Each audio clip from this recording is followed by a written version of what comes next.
Bonjour les amis, alors, bien aujourd'hui nous arrivons à la fin de l'Exode.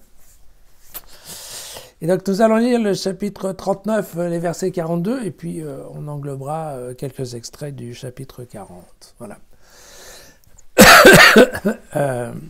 Bon, la lecture est encore une fois un peu longue. J'ai fait sauter involontairement tous les chapitres 35 pour rester à la fin du chapitre 39, parce que pourquoi ?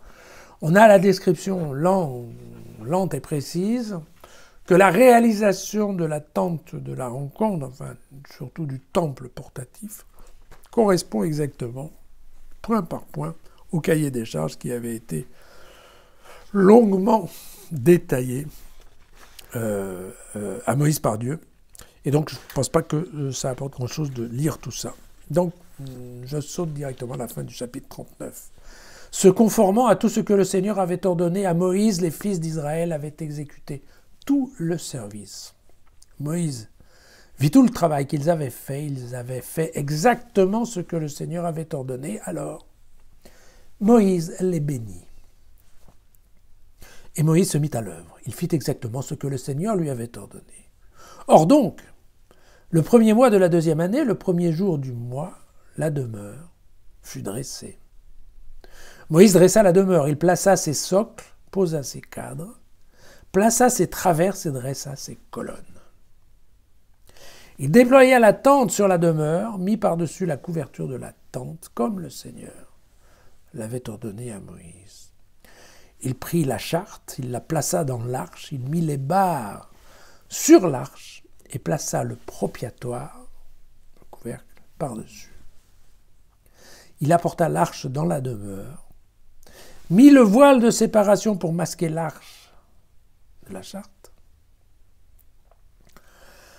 pour masquer la vue, c'est ça ce qu'on veut dire, pour masquer la vue de l'arche, d'accord. Comme le Seigneur l'avait ordonné à Moïse. Il plaça la table dans la tente de la rencontre, sur le côté nord de la demeure, à l'extérieur du voile. Voilà. Il y disposa une rangée de pains devant le Seigneur, comme le Seigneur l'avait ordonné à Moïse. Il mit le chandelier dans la tente de la rencontre, en face de la table, sur le côté opposé de la demeure. Il alluma les lampes devant le Seigneur, comme le Seigneur l'avait ordonné à Moïse. Il mit l'autel d'or dans la tente de la rencontre, en face du voile, et il y fit fumer le parfum à brûler, comme le Seigneur l'avait ordonné à Moïse. Il mit le rideau à l'entrée de la demeure. Ayant mis l'autel de l'Holocauste à l'entrée de la demeure de la tente de la rencontre, il y offrit l'Holocauste et l'offrande, comme le Seigneur l'avait ordonné à Moïse. Il posa la cuve entre la tente de la rencontre et l'autel, il y mit de l'eau pour les ablutions. Ainsi Moïse, Aaron et ses fils s'y lavaient les mains et les pieds. Quand ils entraient dans la tente de la rencontre, quand ils se présentaient à l'autel, ils se lavaient, comme le Seigneur l'avait ordonné à Moïse. Il dressa le parvis autour de la demeure et de l'autel, et il plaça le rideau de la porte du parvis. Moïse acheva ainsi tous les travaux. La nuée couvrit la tente de la rencontre, et la gloire du Seigneur remplit la demeure.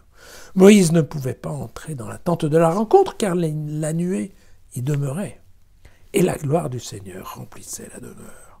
Quand la nuée s'élevait au-dessus de la demeure, alors les fils d'Israël prenaient le départ pour chacune de leurs étapes. Mais si la nuée ne s'élevait pas, ils ne partaient pas avant le jour où elle s'élevait de nouveau.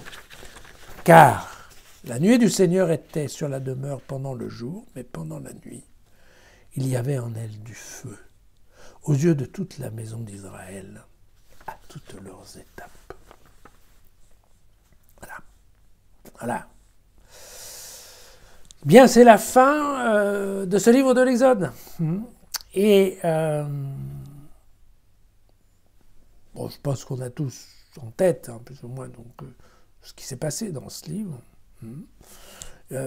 Et ça fait, en tout cas, la moitié du bouquin que nous sommes au pied du mont Sinaï pour écouter, en fait, tous les ordres que transmet Dieu à Moïse et la réalisation donc de ce petit temple portatif dont on ne sait pas vraiment s'il fait partie de la tente de la rencontre ou s'il en est séparé. Voilà. On voit que donc, dans ce chapitre 40, nous assistons en fait à la mise en route du culte. D'accord ? Vérifier que tout l'équipement fonctionne. Et donc, c'est le début, en fait, du culte de Dieu. Et on est bien d'accord que nous sommes, comme c'était prévu, passés de la servitude en Égypte au service de Dieu. Et au service de Dieu dans un temps régulé qui est le sabbat. Voilà. On se souvient que, je vous avais dit dans tous ces textes sur la création qu'on a trouvés dans le Proche-Orient ancien, eh bien, tous les textes se terminent par la construction d'un sanctuaire. Et donc, c'est ce qu'on trouve ici à la fin de l'Exode. Alors, qu'est-ce qui se passe en fait? À la fin de la Genèse, c'est la particularité du texte hébreu par rapport aux autres fois du Proche-Orient. À la fin du premier texte qu'est la Genèse, en fait, Dieu institue le temps pour le culte, qui est le fameux sabbat, vous vous souvenez. Et à la fin du deuxième livre, Dieu, en effet, démarre le sanctuaire, achève la construction du sanctuaire. Donc on comprend bien que l'Exode, c'est vraiment la suite de la Genèse. La création, comme texte raconté, se termine effectivement à la fin de l'Exode. Il faut donc globalement qu'on réfléchisse bien que la Genèse, il n'y a aucune raison que la Genèse soit séparée de l'Exode, ce sont deux textes écrits à la même époque qui fonctionnent ensemble. On voit bien qu'il y a plusieurs ponts entre eux, mais c'est important de bien concevoir que c'est l'ensemble des textes, Genèse plus Exode, qui est en fait le récit de la création de l'humanité par Dieu. Voilà, en tout cas la planète et de l'humanité par Dieu. Voilà, à demain. Et puis, on démarrera ensuite probablement la lecture du livre du Lévitique. Mais ça sera pour la prochaine fois. Voilà, à demain.